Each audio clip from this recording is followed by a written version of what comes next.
కళ్యాణ్‌ని, అప్పుని కలపడం కోసం రాజు విశ్వ ప్రయత్నాలు చేస్తూ ఉంటాడు. అందులో భాగంగానే అప్పుతో మాట్లాడి "నువ్వొచ్చి కారెక్కేసి నేను తీసుకొని వెళ్తాను" అని చెప్పుంటాడు.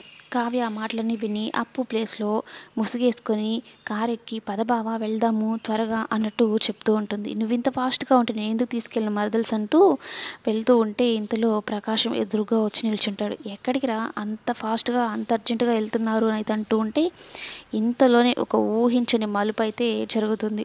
స్వప్న వచ్చి గదిలో అప్పు కనిపించడం లేదు అని చెప్పగానే అక్కడున్న వాళ్ళందరూ షాక్ అయిపోతారు. పెళ్లి మండపంలో ఏమో పెళ్ళికొడుకు కూర్చొని ఉంటాడు. కానీ పెళ్ళికూతురు కనిపించడం లేదు అనగానే దానిలక్ష్మి వచ్చి ఇంకెక్కడుంటుంది? అక్కడ మా కళ్యాణ్ కనిపించడం లేదు. ఇక్కడ మీ అప్పు కనిపించడం లేదు. ఇద్దరు కలిసి ఎటో వెళ్ళిపోయి ఉంటారు అని అయితే చెప్తూ ఉంటుంది.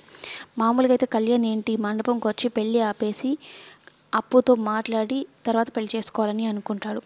కానీ దానిలక్ష్మి మాత్రం ఇలాంటి నిందలు వేస్తూ ఉంటుంది. అప్పు కనిపించలేదు అన్న పదం విన్న మూర్తి, కనకం అయితే ఒక్కసారిగా కుప్పకూలిపోతారు. ఇక ఊహించిందే జరుగుతుంది కదా అన్నట్టు రుద్రాని మొహం పెడుతుంది. అప్పు కనిపించకపోవడంలో రుద్రాని హ్యాండ్ ఏమైనా ఉందా అనేది ఇక్కడ ఒక పెద్ద ట్విస్ట్.